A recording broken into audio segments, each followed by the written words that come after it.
When it comes to investing, there's a lot of different ways to make money.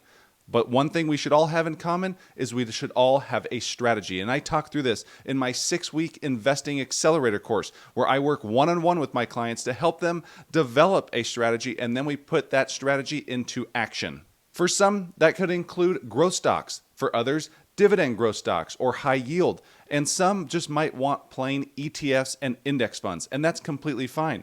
And for other investors, maybe it's a mix of all of these. For me, I like to build a strong and firm foundation across different ETFs and index funds. And from there, I sprinkle in individual dividend stocks and yes, even some growth stocks. So today we are going to focus on 2 very popular ETFs within the market. SCHD is the Schwab US Dividend Equity ETF, and then we're going to compare that to JEPI, which is the JP Morgan Equity Premium Income ETF. But before we begin, do me a huge favor and click that like button down below, as it greatly helps out the channel, and also consider subscribing so you are notified anytime we put out some more great content. And with that being said, let's jump into the video.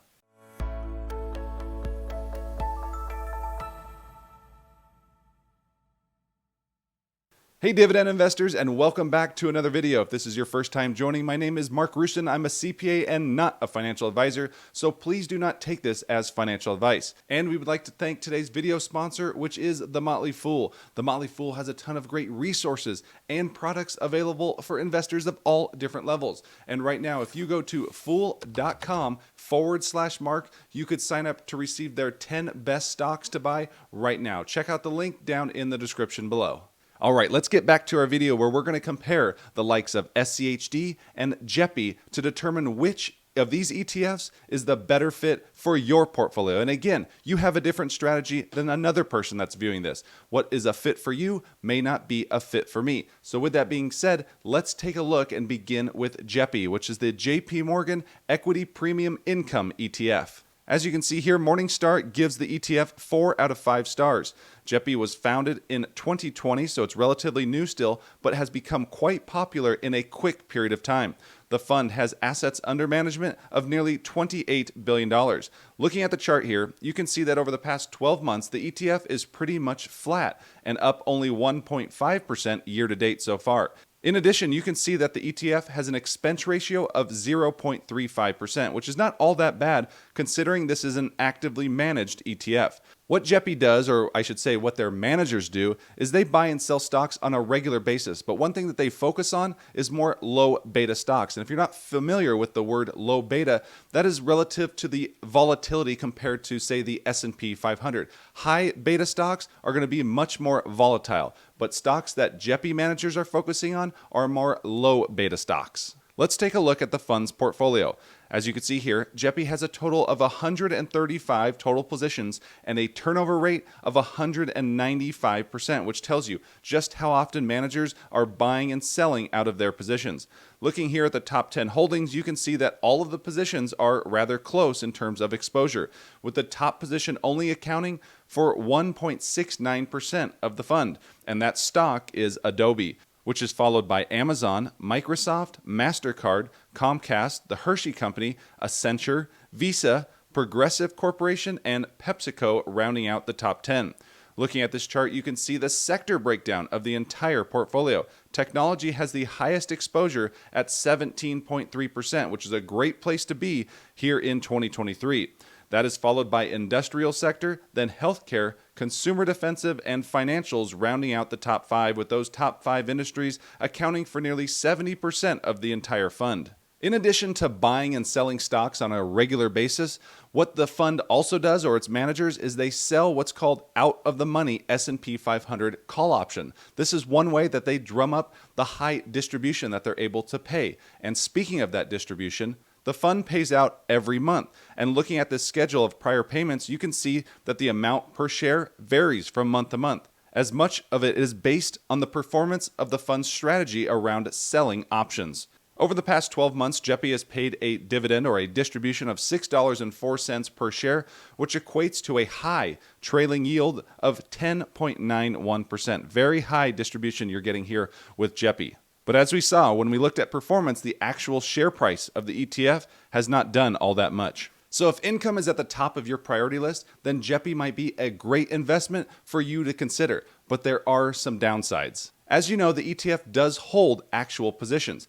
but they also sell covered calls or sell call options, out of the money call options for the S&P 500, which there is some downside to that. When the market is moving higher, the option contract has a strike price. So if, let's say the strike price is $100 and the underlying stock moves up to $120, the option seller is not going to partake from 100 to 120. So your upside is capped. So although you're getting a nice premium, which will be able to give a higher distribution, your upside is capped, and that's exactly what you're seeing. We've seen a move higher in the market. The S&P 500 is up roughly 15 to 16% right now through the first half, but JEPI is only up 1%.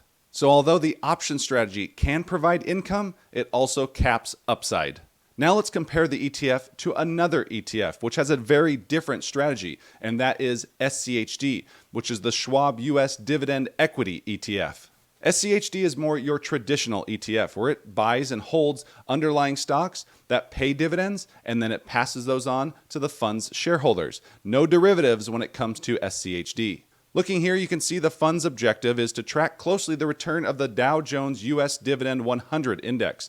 In addition, the fund focuses on companies that pay safe and reliable dividends, focusing more on fundamentals. The fund is a low-cost ETF with an expense ratio of just 0.06%, meaning for every $10,000 that you invest in value, you would pay a fee of just $6. In terms of performance, and one reason I wanted to compare these two popular ETFs is the fact that they've performed the same over the past 12 months. SCHD has underperformed of late, as the ETF is up only 1.4%. Pretty pathetic performance if you ask me, and year-to-date the stock is down 3.75%. So is it really that the fund is underperforming, or is it the fact that this rally that we have seen here in 2023 has been largely one-sided? And one-sided meaning that if you look at the equal-weighted S&P 500, you will see that it is lagging the regular S&P 500. And when you look at the regular S&P 500, you will see that the big tech, the tech-heavy top 10 positions there have largely pulled the entire index higher. And that is one reason that why you look at 400 of the 500 S&P 500 components and see that they are underperforming the index. So knowing that and knowing how technology has driven this rally, it is no surprise that when you look at this sector breakdown here, you see that technology is not first on the list, second on the list, third on the list, fourth. Nope, it is the fifth largest sector, accounting for only 12.4% exposure. Thus, the reason for the underperformance. The other top sectors include industrials accounting for 18%, healthcare 15.6%, financials 14.6%, and consumer defensive 13.2%, with technology rounding out that top 5. So when you look at that sector breakdown, the underperformance makes a whole heck of a lot more sense. And in a broader market rally, I believe SCHD will do just fine. Now let's take a look at the top holdings of SCHD. Beginning with Broadcom, which is a stock that has performed quite well the year to date, followed by Verizon Communications, Merck & Company, UPS, Cisco Systems, PepsiCo, Texas Instruments, the Home Depot, the Coca-Cola Company, and Amgen, rounding out the top 10. The fund has a total of 104 total positions, and these top 10 positions account for a little more than 40% of the entire fund. Unlike JEPI, which is trading in and out of positions, we saw a very high turnover ratio. You don't see that with SCHD. SCHD goes through a reconstitution on a quarterly basis where they rebalance out their positions, so it's more of a passively managed ETF, hence the very low expense ratio.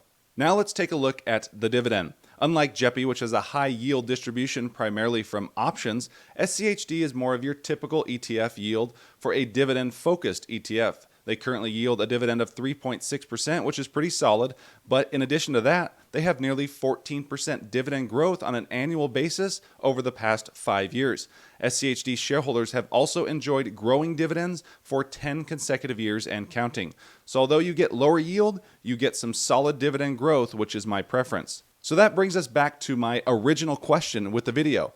Which of these ETFs is the better buy?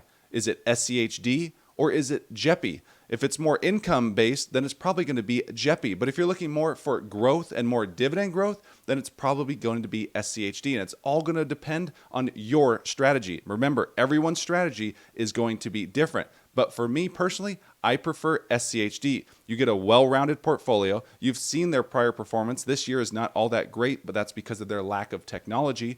But you get a well-rounded portfolio. You get strong dividend growth, capable of growth, and it just checks all of those boxes for me. When you have dividend growth, that puts the power of compounding into overdrive. And if you're a premium subscriber to my Dividend Investor's Edge newsletter, then you get to look at my monthly dividend portfolio update and see all of my positions. And one of those positions you will see in there is SCHD. The latest portfolio update is going to be coming out soon, and you'll also get to see the latest deep dives that we recently published for premium subscribers. I'll leave the link to that down in the description below. All right, before we wrap up here, down in the comments section below, let me know, do you prefer SCHD or do you prefer JEPI? Look forward to seeing those comments down below, and if you haven't done so yet, make sure you smash that like button down below, and we'll see you in the next video. Take care.